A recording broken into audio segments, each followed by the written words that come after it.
Sayyidina Muhammadin wa ala alihi wa sahbihi ajma'in. Qala al-mu'allif rahimahullah ta'ala nafa'na bihi wa bi ulumi fid darin amin.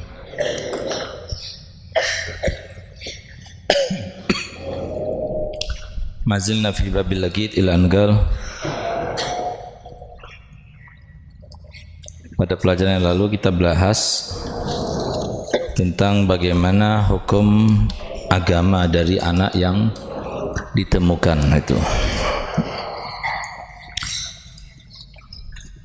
Maka dijelaskan kemarin, selama di kota itu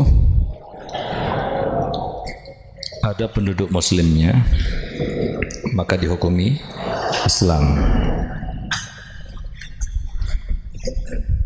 Dan jika seumpama yang menemukan itu adalah seorang muslim, tapi kemudian si muslim itu menganggap anak itu adalah Islam karena di situ ada penduduk muslimnya. Tiba-tiba ada yang mengaku bahwasanya dia adalah anaknya yang agamanya itu adalah kafir. Ini juga dibahas kemarin. Misalkan ada bukti dengan nasabnya, maka kita ikutkan dia dengan kekafirannya.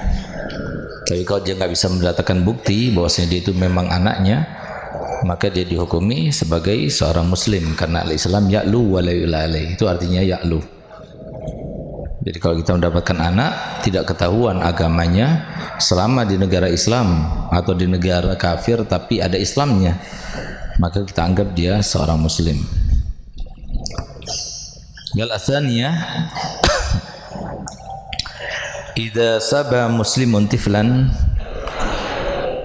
jika seumpama seorang muslim menawan seorang anak kecil atau orang gila, tapi as-sabiyya fil Islam, maka dia diikutkan kepada yang menawannya itu. Kamu bi islamihi zahiran wa batinan kana. Illam yakun ma'hu ahadu abawayhi, kalau seumpama waktu ditawan itu dia tidak bersama kedua orang tuanya, salah satunya atau keduanya sekaligus. Karena seorang sabi itu yang paling berhak dengannya nanti diperhitungkan kan, semua hasil rampasan perang yang paling berhak itu kan yang menemukan, yang bersamanya. Setiap orang yang membunuh seorang kafir, maka dia itu berhak untuk mendapatkan yang bersamanya apa waktu itu haknya dia. Tapi itu pula kalau semua dia itu menawannya, maka yang paling berhak dengannya itu dia. Nanti setelah dihitung-hitung tentunya, kalau seumpama harusnya bagiannya itu di bawah itu misalnya, dia itu nambahi gitu. Illam yakun ma'ahu ahadu abawaihi walau sabahu zimmiyun lam yuhkam bi islamihi fil asah. Tapi kalau yang menawannya itu adalah seorang zimmi, kan boleh kan zimmi ikut perang bersama kita. Kalau dia itu menawan seorang kafir misalnya, apakah tetap kita hukumi dia dengan Islam? Kalau tidak katanya. Wala yasihu islamu sabiyyin mumayyizin istiqlalan ala sahih. Nah, kemudian musannif menjelaskan tentang suatu masalah yang baru. Anak kecil itu kan hukum agamanya mengikuti yang paling tinggi di antara kedua orang tuanya. Kalau yang paling tinggi itu Islam, ya Islam. Kalau antara Yahudi sama Konghucu berarti Yahudi, Nasrani sama Buddha berarti Nasrani, gitu. Yang lebih tinggi.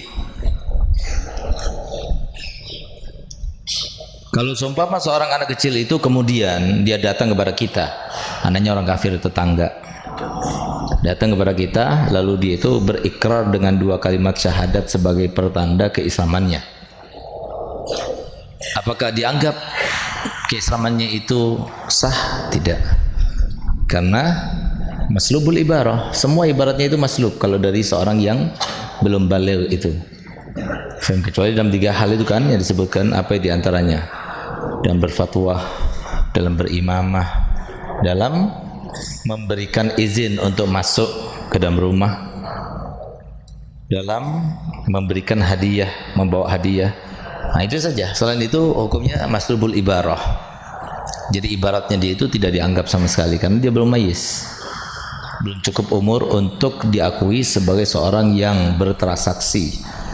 Coba lihat bagaimana agama Islam itu mengatur yang semacam ini gitu. Karena apa? Karena tentunya kalau anak kecil yang semacam dia yang masih mumayyiz itu kemudian walaupun mumayyiz itu selama dia itu belum baligh, kemudian dia itu melakukan sebuah transaksi, bisa jadi dia rugi, dia nggak punya pengalaman, nggak pernah jual beli. Namanya jual beli itu kan bukan suatu pekerjaan yang mudah, bisa ditekan, bisa dibentak, dan sebagainya. Oleh karenanya dianggap tidak sah, supaya harta yang dia punya itu aman, begitu pula tidak merugikan hartanya orang lain. Nah sekarang kalau seumpama anak kecil katanya yang mumayyiz, dia datang kepada kita mengucapkan 2 kalimat syahadat, nggak sah Islamnya. Yang mumayyiz nggak sah, apalagi yang nggak mumayyiz gitu.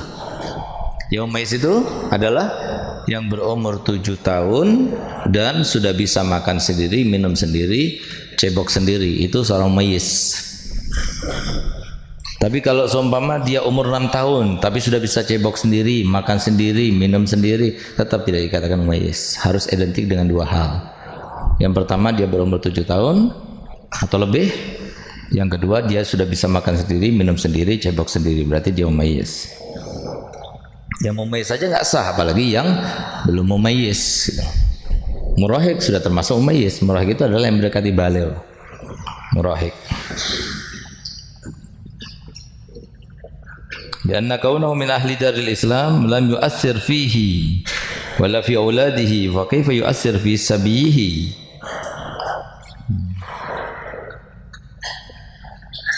Istiqlalan itu bukan karena ikut orang gitu, bukan karena ikut orang tuanya, bukan karena ikut yang menawannya, tapi dia sendiri datang dan mengucapkan ikrar Islam, keislaman dengan mengucapkan 2 kalimat syahadat. Itu hukumnya gimana?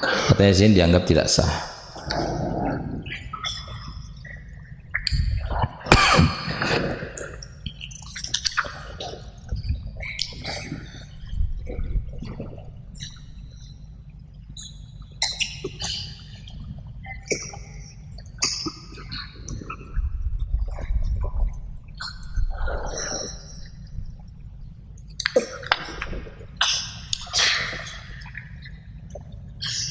Faslun fi ma yata'allaqu bi rikil laqit wa hurriyatihi wa istilhaqihi.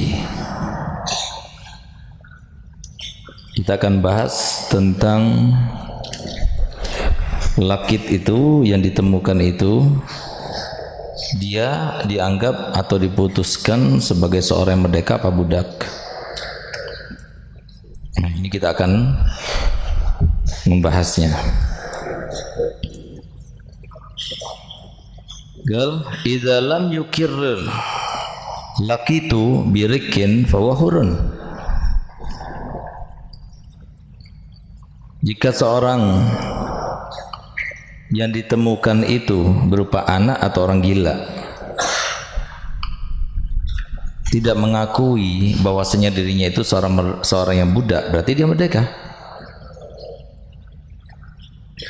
Illa an yuqima ahadun bi bayyinatin bi rikihi, kecuali kalau seumpama ada seseorang yang bersaksi atau memberikan bukti bahwasanya dia itu seorang budak. Buktinya berupa apa? Buktinya berupa 2 orang saksi.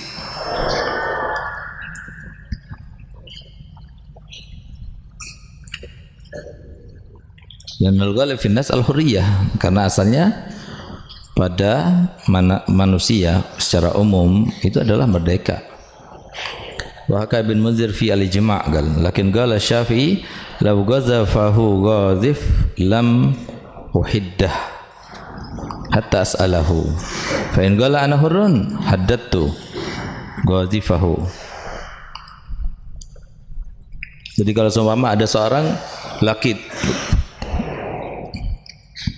kemudian dia digazaf oleh seseorang, hei anak zina misalnya, karena kamu tidak mungkin terbuang di sana kecuali kalau kamu itu statusnya sebagai anak zina misalnya. Apakah dia itu harus dilaksanakan kepada penuduhnya itu haddul ghazaf? Bel tidak. Sampai aku tanya, kata Imam Syafi'i. Kalau dia mengatakan ana hurrun, aku merdeka, maka aku akan laksanakan hukum ghazaf. Tapi kalau dia tidak mengakuinya, tidak mengaku sebagai seorang merdeka, maka aku tidak akan menghukum ghazifnya itu. Wa qala Bulgaini law wujida fi daril harbi wala muslima fihi wala zimmiyah fa waraqiq kasairi sibyanihim wa nisaihim. Kalau seumpama ditemukan seorang anak di rumah atau di negara kafir yang wajib diperangi, wala muslimah fi, tidak ada seorang pun muslim di situ, wala zimmi, dan tidak pula seorang zimmi, fa huwa raqiqun, maka dia itu dianggap seorang budak. Kenapa? Karena ditemukan di waktu peperangan terjadinya gitu. Karena peperangan bisa jadi di luar kota, bisa jadi di dalam kota. Anak kecil itu kan begitu pula para wanita, kalau sudah mereka tertawan oleh kaum muslimin, maka secara otomatis langsung statusnya itu berubah menjadi seorang budak. Berbeda kalau seorang laki-laki yang sudah dewasa, maka nanti imam memilih berkaitan dengannya, apakah mau dibebaskan begitu saja, apakah dia itu masuk Islam lalu dibebaskan, atau dia itu akan dijadikan budak, atau dia akan dipenggal kepalanya, dibunuh, atau dia akan ditukar sebagai tebusan. Itu nanti ya imam yang memilih itu. Tapi yang berhak menawannya, yang menawannya itu dia berhak untuk mendapatkan apa yang ada di badannya, dan dia lebih berhak untuk mendapatkannya. Kalau memang dia secara bagian itu setara dengan bagiannya dia, maka si budak itu berhak untuk didapatkannya, karena itu milik kaum muslimin semuanya. As-sabi itu adalah apa? Barang yang kita dapatkan dari orang kafir tanpa melalui peperangan. Tapi kalau ghanimah yang kita dapatkan melalui peperangan. Tapi dua-duanya itu secara fungsionalnya itu sama seperti fungsi ghanimah. Dibagi 5 nanti untuk kaum muslimin.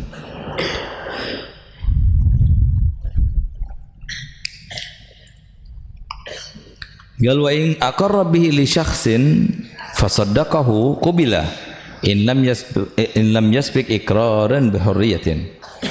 Kalau semua ada orang yang mengaku, oh yang kamu temukan itu adalah seorang budak milik fulan, lalu si budak itu atau yang ditemukan itu mengatakan, iya memang aku adalah milik dia. Nah, maka katanya di sini qubila, diterima perkataannya, sehingga dia diserahkan kepadanya. Asalkan sebelumnya tidak ada yang mengaku juga bahwasanya dia itu merdeka. Nah, tapi kalau sebelumnya sudah ada yang mengaku bahwasanya dia merdeka, lalu ada yang mengaku juga bahwasanya dia adalah seorang budak, walaupun dia itu dikuatkan pengakuan yang kedua itu dengan pengakuan yang bersangkutan bahwasanya dia memang adalah budaknya fulan, tidak diterima. Dia dihukumi sebagai seorang merdeka. Kalau dihukumi sebagai seorang merdeka, berarti dia itu statusnya sebagai seorang laki. Nanti yang paling berhak melawatnya, mengasuhnya itu adalah yang menemukan, tapi sebagai laki, bukan sebagai budak. Kalau sebagai budak, bagi yang menawannya, maka dia itu berhak untuk menjualnya, menghibahkannya, mempekerjakannya atau apapun kepada fungsi seorang budak yang sebenarnya.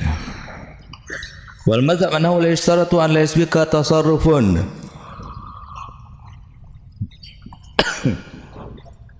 Yaqtadi nufuzuhu hurriyata kabai'in wa nikahin bal yuqbalu iqraruhu fi asli rikki. Nah, katanya menurut gol yang mazhab bahwasanya tidak disyaratkan untuk keabsahan daripada pengakuannya bahwasanya dia itu adalah seorang budak. An la yasbiq tasarrufun, tidak didahului dengan sebuah tasarruf. Tasarruf itu transaksi apapun gitu. Yaqtadi nufuzahu, yang menuntut terlaksananya.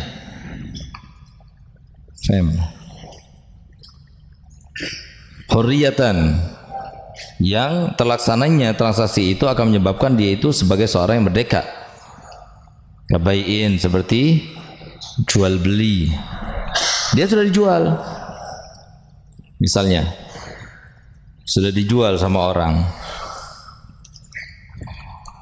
Lalu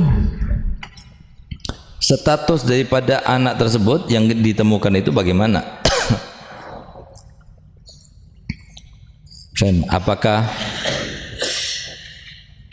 tetap diterima pengakuannya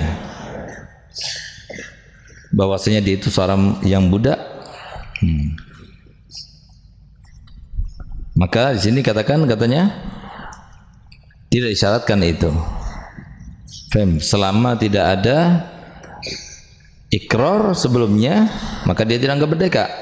Kalau ada ikrar sebelumnya bahwasanya dia itu budak, maka ikrar itu diakui asalkan dia itu bisa mendatangkan bayinah.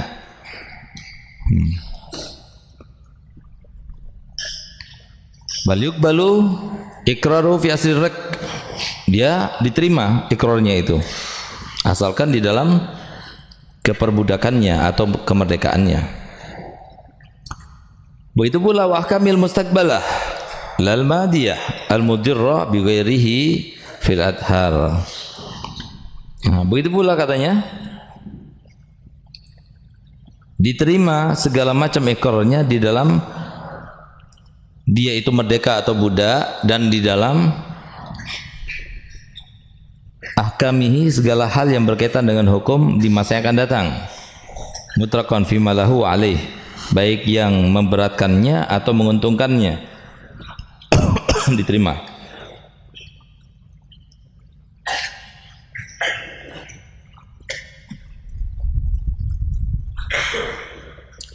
Lal madiyah, tapi kalau untuk yang lalu tidak. Dulu aku seorang yang budak, tapi sekarang aku sudah dimerdekakan. Yang lalu kan nggak diterima. Tapi yang akan datang segala pengakuannya itu diterima. Falau lazimahu dainun fa aqarra bi rikkin wa fi yadihi malun qudiya minhu. Kalau seumpama dia wajib membayar hutang. Kenapa? Baru makan di restoran misalnya, nggak bayar dia. Berarti kan hutang kan? Wajib dibayar kan? Lalu tiba-tiba dia mengaku bahwasanya dirinya itu adalah seorang budak. Padahal di tangannya itu ada harta yang bisa untuk membayar hutangnya itu. Katanya, "Gudiya minhu", maka dia harus diambil itu harta yang sama dia untuk membayarnya. Kenapa dikatakan demikian? Makanya baca minhaj itu harus melalui tahapan demi tahapan, ada basicnya. Karena semua tasarrufnya hamba itu dianggap tidak sah. Semua tasarrufnya hamba itu dianggap tidak sah kecuali kalau dia itu ma'zunun fi tijarah misalnya. Maka di dalam tijarahnya hukumnya sah, tapi dalam hal yang lainnya enggak. Jadi kalau seumpama dia itu ma'zun, izinnya dari tuannya itu terbatas hanya dalam jual beli misalnya, udah yang jual beli saja dihukumi sah, selain jual beli tidak dihukumi sah. Jadi tergantung sesuai dengan mandat yang diberikan kepadanya oleh tuan itu. Nah, oleh karena di sini dikatakan dia sudah berkewajiban untuk membayar, tapi dia nggak mau bayar karena dia ngaku dia itu adalah seorang budak. Berarti kan Kalau dia itu mengaku seorang budak, berarti bisa jadi transaksinya itu bisa gagal. Masalahnya sudah dimakan. Kan harusnya dia itu minta ganti kepada siapa? Tuannya. Atau dia salahkan dirinya sendiri. Kenapa nggak cermat? Nggak tanya-tanya dulu apakah dia itu budak atau dia seorang merdeka. Kalau dia tahu budak, kenapa kamu transaksi sama dia? Salah sendiri. Nah, gitu. Karena transaksi yang dilakukan oleh budak itu kalau dilakukan dengan kesengajaan dan dia tahu si pemilik harta itu yang bermuamalah dengan dia itu tahu kalau dia itu budak, tapi dia tetap melakukannya, maka segala macam tuntutan yang terkait dengan harta itu nanti akan dibayarkan oleh budaknya setelah dia itu suatu waktu nanti merdeka. Nah, tapi kalau seumpama dia tidak tahu, maka tidak bisa menuntut. Kenapa? Karena harusnya dia itu harus tahu sebelum dia bertransaksi ini ya, yang di depannya itu seorang tuan, seorang merdeka atau seorang budak gitu. Harusnya dia tahu gitu. Ngerti nggak? Ngerti budak bukan budak Pontianak ini gitu loh. Budak yang bisa dijual belikan itu loh. Nah, jadi kalau kita itu bermuamalah dengan budak, salah kita. Kenapa? Dia nggak dirasa itu. Kalau kamu mau minta ganti, ya minta ganti nanti setelah dia itu bebas. Kenapa kamu? Salahnya kamu kenapa kok muamalah sama dia? Sudah tahu budak muamalah sama dia. Nah, itulah. Jadi kalau seumpama berkaitan dengan ridho mustahikih, maka dibayar nanti setelah dia itu merdeka. Tapi kalau la ta'ala bi ghairi ridho mustahikih, maka diminta kepada tuannya. Terus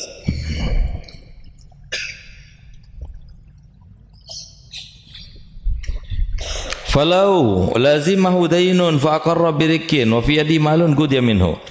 Sehingga misalnya dia wajib membayar hutang, lalu dia mengaku bahwasanya dirinya itu adalah seorang budak supaya tidak wajib membayar hutangnya itu, sedangkan di dalam tangannya itu ada harta yang bisa dibayarkan. Dengan harta itu hutangnya tersebut, maka gimana hukumnya? Diambil daripada orang hamba itu kadar harta yang bersamanya, kemudian dibayarkan hutangnya. Walau idda'a riqahu man laysa fi yadihi bila niyatin bila bayinatin lam yuqbal. Tapi kalau semua dia itu mengaku, budak itu setelah dia punya utang, dia ngaku bahwasanya dia itu ada seorang budak, supaya dengan harapan dia itu bebas gitu loh. Bila bayinatin, tapi tidak ada bukti. Tidak ada bukti bahwasanya dia itu memang seorang budak. Lam yuqbal, tidak diterima. Karena bisa jadi dia itu berkelit supaya lepas daripada tanggung jawab.